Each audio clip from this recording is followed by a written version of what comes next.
नमस्कार। आज आप सभी के बीच में कृषि बिल के खिलाफ जो ये प्रदर्शन किया जा रहा है दिल्ली में, और कई अन्य राज्य से आए हुए किसान नेता लगातार इस आंदोलन को तूल दे रहे हैं। तो क्या ये गरीब एवं किसानों के लिए ये उचित है कृषि बिल, या ये खिलाफ में है? आज आप सबको हम ये बताएंगे। और हमारे साथ जुड़े हैं कम्युनिस्ट विचारधारा के कमलेश जी, जो सेपा जिला के नेता भी हैं, और हमारे साथ बातचीत करेंगे। वो जो कृषि बिल के खिलाफ में जो कृषि बिल लाया गया है, तीनों कानूनों को लागू किया गया है, वो कहाँ तक हम गरीबों के लिए, हमारे जो ज़िले में एवं देश में जो गरीब रह रहे हैं उनके लिए क्या उचित होगी, वो सही निर्णय है या किसानों के विरोध में यह नया षड्यंत्र रचा जा रहा है? तो नमस्कार कमलेश जी, क्या लगता है कि ये जो मोदी सरकार जो ने तीनों कृषि बिल को जो पारित किया गया है, ये कृषि बिल जो है क्या किसानों के लिए लाभकारी है या हानिकारक साबित हो सकता है? ये बिल जो केंद्र सरकार ला रही है किसी भी मायने में किसानों के पक्ष में नहीं है।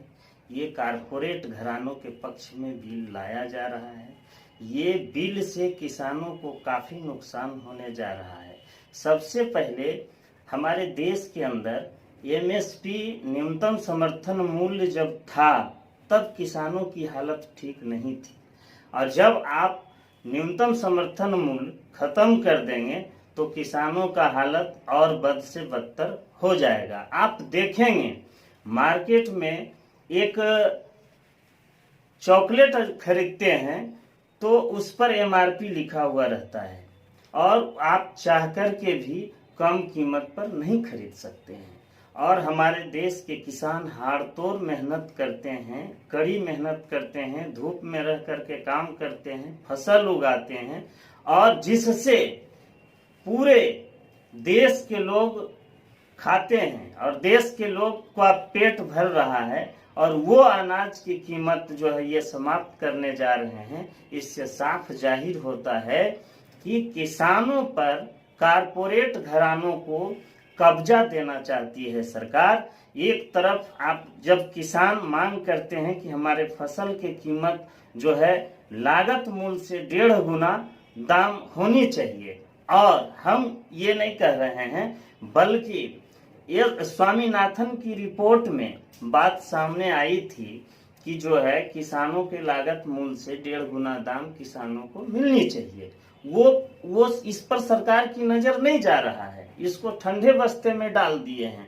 इससे साफ षड्यंत्र रचा जा रहा है। सरकार चाहती है कि देश के किसानों को काफी से काफी परेशानी हो और घाटा लगे, ताकि किसानी करना छोड़ दे और हम कारपोरेट कंपनियों के हाथ में सौंप दें।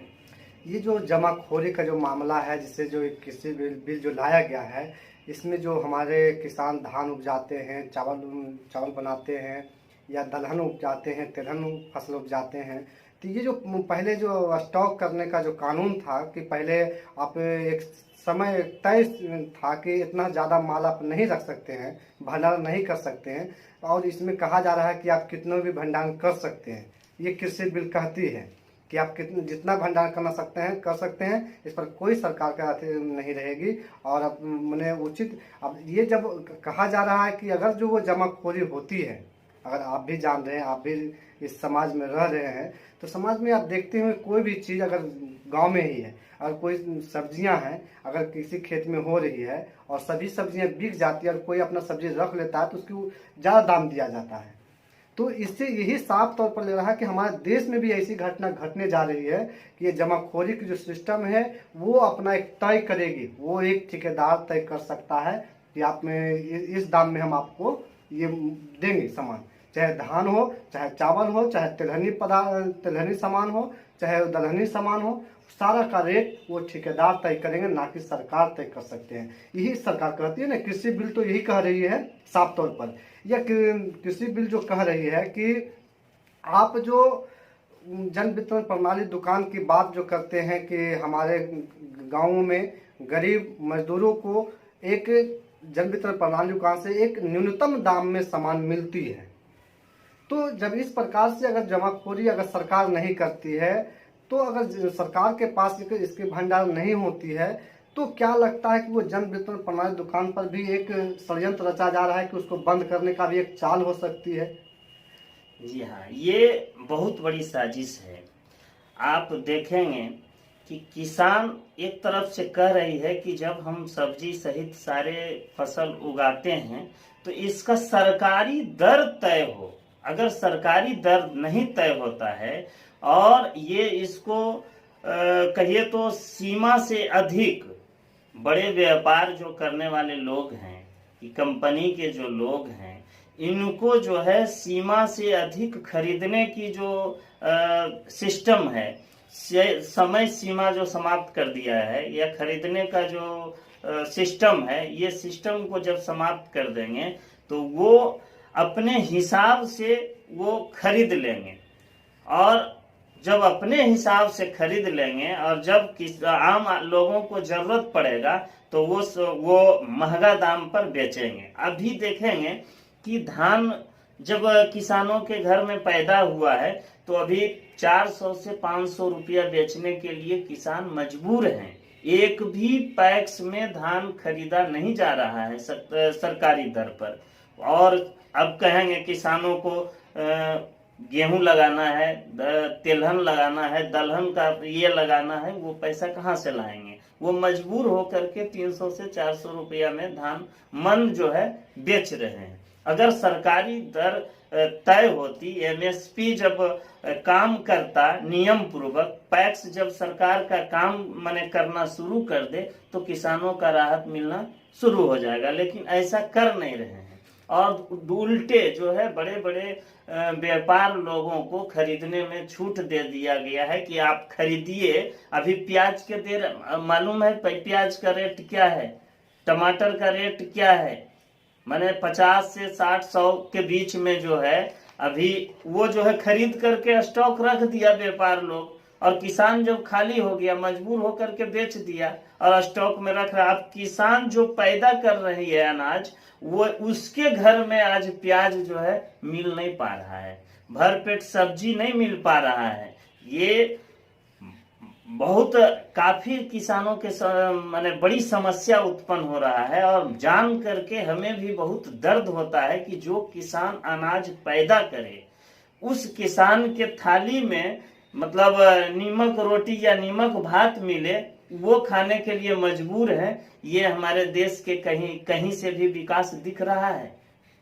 जिस प्रकार से बिजली विभाग को सरकारी से निजीकरण किया गया और लोग मौनी अवस्था में सोए रहे, उस समय जो उसमें सर्विस कर रहे थे वही लोग विरोध भी कर रहे थे कि वो निजीकरण ना हो, जिससे हमारी नौकरी बचे, सरकारी हम रहे।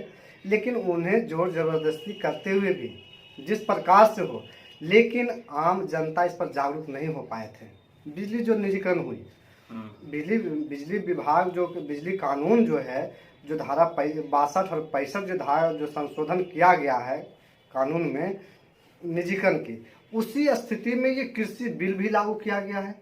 इसमें भी उसी प्रकार से कहा जा रहा है। देखिए, निजीकरण की जब बात आती है तो हमें याद आता है आज़ादी के पहले ईस्ट इंडिया कंपनी जिस समय हमारे देश में आई थी, और वो जो है सारे विभाग को निजीकरण कर लिया। एक ईस्ट इंडिया कंपनी का कब्जा, आप रेलवे को देख लीजिए, बैंकिंग सेक्टर को देख लीजिए, खरीद भंडारण को देख लीजिए, जितने तमाम तरह के संसाधन हैं जो आम लोग उपयोग में आने वाले चीज हैं, सारे चीजों पर जो है ईस्ट इंडिया कंपनी कब्जा जमा लिया और देश जो है माने गुलाम था। और उस गुलामी से आजाद होने के लिए हमारे देश के लाखों माने लोगों ने शहीद हुए। आप भगत सिंह को देख लीजिए, चंद्रशेखर आजाद को देख लीजिए, महात्मा गांधी को देख लीजिए, इन्होंने जो है बहुत बड़ी लड़ाई लड़ करके हमारे देश को आजाद किए। और जब सरकार बनी तो वो सरकार आप देख लीजिएगा, कांग्रेस की सरकार जब आई तो उस समय सारे जो निजीकरण था वो राष्ट्रीयकरण में कन्वर्ट हुआ। आप रेलवे को ले लीजिए, चाहे बैंकिंग सेक्टर को ले लीजिए, चाहे किसान से संबंधित आम लोगों का जो था वो राष्ट्रीय कंपनी को जो है राष्ट्रीयकरण कर दिया गया, जिससे आम लोगों काफी सुविधा मिलती है। सपोज दैट अभी हमको यहाँ से पूरा से लखीसराय जाना है तो 10 रुपया में जाते थे, गया तो क्या 10 रुपया में जा पाएंगे? कल ही एक हमारे साथी बोल रहे थे कि हमारा बेटा का तबीयत खराब हो गया, व्रत में काम कर रहा है। अब बताइए वो जो है वहां से आने के लिए उसके पास 6,000 रुपया किराया, मैंने साथ से कर्जा पैसा सूद पर ले करके वो इलाज करा रहा है, क्योंकि पैसा उसके पास है नहीं है।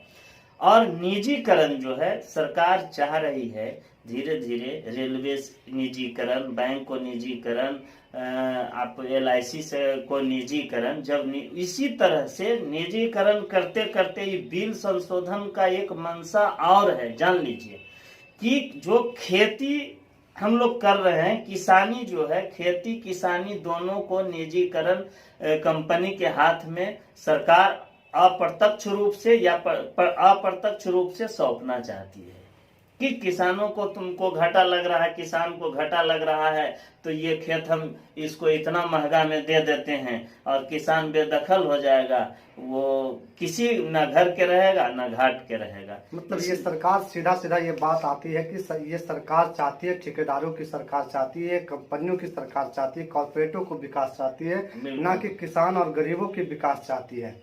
ये साफ तौर पर दिख रहा है। लेकिन जैसे कि आप देख रहे हैं पंजाब में, हरियाणा में, यूपी में, उत्तराखंड में जो विरोधी दल के जो पार्टियां हैं वो सारी पार्टियां एकजुट होकर के दिल्ली में वो किसानों के साथ एकजुट हो रहे हैं। लेकिन बिहार में ऐसा नहीं दिखने को मिल रहा, जैसे कि आपकी पार्टी जो है, कम्युनिस्ट विचारधारा की जो पार्टियां हैं वो तो एक्टिव दिख रही है, उसके सिवा जो गठबंधन में जो और भी पार्टियां, विरोधी पार्टियां हैं, वो शामिल नहीं हो पा रहे हैं। इसका क्या वजह रह रही है? देखिए, बिहार में भी 27 तारीख के आंदोलन था, उसमें अखिल भारतीय किसान संघर्ष समन्वय समिति जो है पूरे देश के अंदर, इसमें लगभग 200 से 250 किसान संगठन जुड़े हुए हैं। और ये अखिल भारतीय किसान संघर्ष समन्वय समिति एक तरह का मंच है। इसमें तमाम विपक्षी दल के किसान संगठन, जो किसानों का विंग है, वो माने साफ तौर पर किसानों का विंग है और वो साथ हुआ है। 27 तारीख के बिहार के अंदर भी अखिल भारतीय किसान संघर्ष समन्वय समिति के द्वारा विधानसभा के अंदर भी और विधानसभा के बाहर भी और शेखपुरा से लेके पटना तक सड़क पर भी आंदोलन करके यहाँ के किसानों ने भी मांग किया है कि केंद्र सरकार में जो किसान विरोधी तीनों बिल लाया गया है वो कम से कम बिहार के अंदर लागू न होने दिया जाए। इसके लिए यहाँ के किसान जो है आंदोलन पर हैं। और एक चीज और बात आश्वस्त कर देना चाहूंगा कि अखिल भारतीय किसान संघर्ष समन्वय समिति के बतौर हमारे भाकपा माले के एक किसान संगठन है, अखिल भारतीय किसान महासभा, जो है ऐलान किया है कि दिल्ली के अंदर जो किसान और सरकार के बीच जो वार्ता होनी थी वो वार्ता विफल हो गया है। इसके खिलाफ में 1 दिसंबर को जो है सारे किसान नेता सड़क पर फिर से आने जा रहे हैं। और दूसरा है कि जब किसान दिल्ली कूच कर रहे थे उस समय वहां के फौज फट्टा जवान जो है किसानों को बेरहमी तरीके से, माने गैर जिम्मेदाराना तरीके से रोका गया और ठंडे के दिन में किसानों पर जो है पानी का बौछार छोड़ाया गया। उसमें एक किसान, पंजाब के किसान शहीद भी हो गए। इस तरह का जो है कुठाराघात है कि लगता है कि देश के अंदर सही बात कहने से रोका जा रहा है। सरकार रोक रही है किसी भी सेक्टर, चाहे छात्र का मामला हो या किसान का मामला हो। मजदूर जब अपनी मजदूरी की बात करेंगे, जब अपने मजदूरी की बात नहीं करेंगे, मजदूरी की बात करने से रोका जाएगा, काम के घंटे 12 कर दिया जाएगा, तब बताइए मजदूरों का हालत क्या रहेगा। वो किसान का बेटा ही मजदूर के रूप में दिल्ली और बंबई जा रहा है, यहाँ काम नहीं मिलने के वजह से जब वहां जा रहा है तो उसमें भी मजदूर विरोधी कानून ला करके जो है सरकार कह रही है कि हम जो है लेबरों को किसी तरह का आंदोलन करने नहीं देंगे।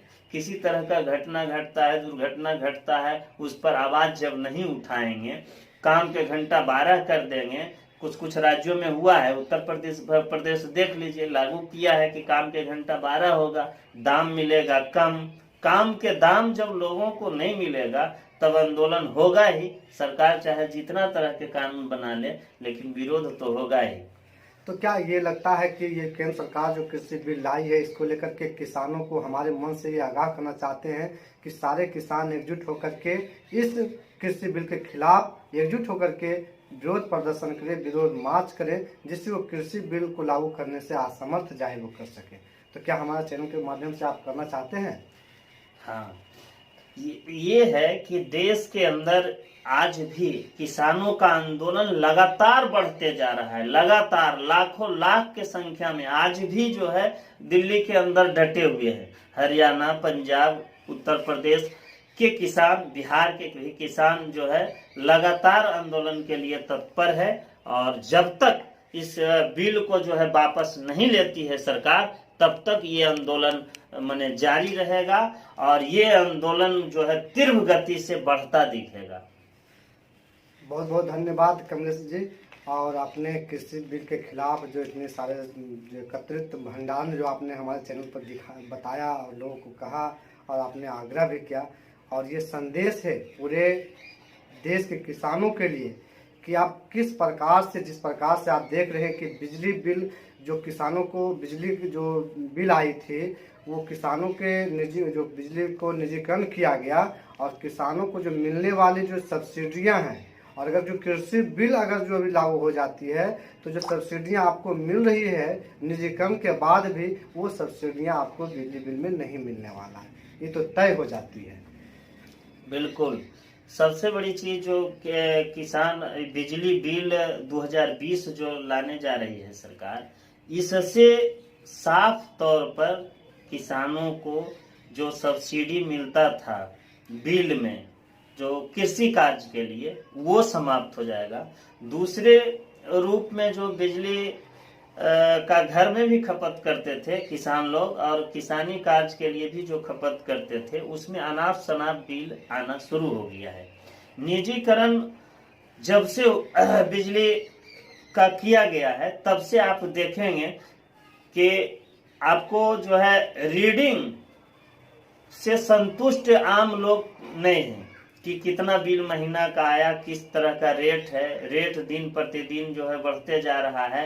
दूसरे रूप से जो है किसी न किसी कारणवश अगर महीना के अंदर पैसा बिल नहीं जमा हुआ तो उसको जो है माने बैंक के तरह चक्रवृद्धि ब्याज के तरह जो है जोड़ करके लिया जा रहा है। उसमें एकदम लोग असक्षम हैं और इससे एकदम व्याकुल की स्थिति में लोग जी रहे हैं। मुझे लगता है कि इसके खिलाफ भी बहुत बड़ी आंदोलन की शुरुआत होगी और जिस तरह से आंदोलन का रूप बढ़ता दिख रहा है, ये लॉकडाउन के आड़ में बहुत तरह का कानून जो है सरकार ला करके, लॉकडाउन एक तरह का लोगों के मुंह पर ताला लगा हुआ है। लॉकडाउन के वजह से आंदोलन का गति थोड़ा धीरे है।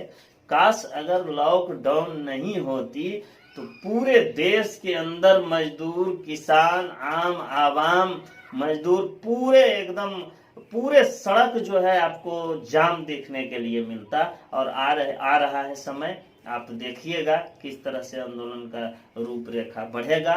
धीरे धीरे लोग समझ रहे हैं। हालांकि सरकार जो है कृषि बिल हो या बिजली बिल हो, इसके खिलाफ इसके लिए लोगों को मैसेज दे रही है कि किसानों का फायदा होगा इससे, और बिजली बिल से लोगों का इससे फायदा होगा, इसलिए बिल लाया जा रहा है। लेकिन इससे आवाम लोगों को कोई फायदा नहीं होगा।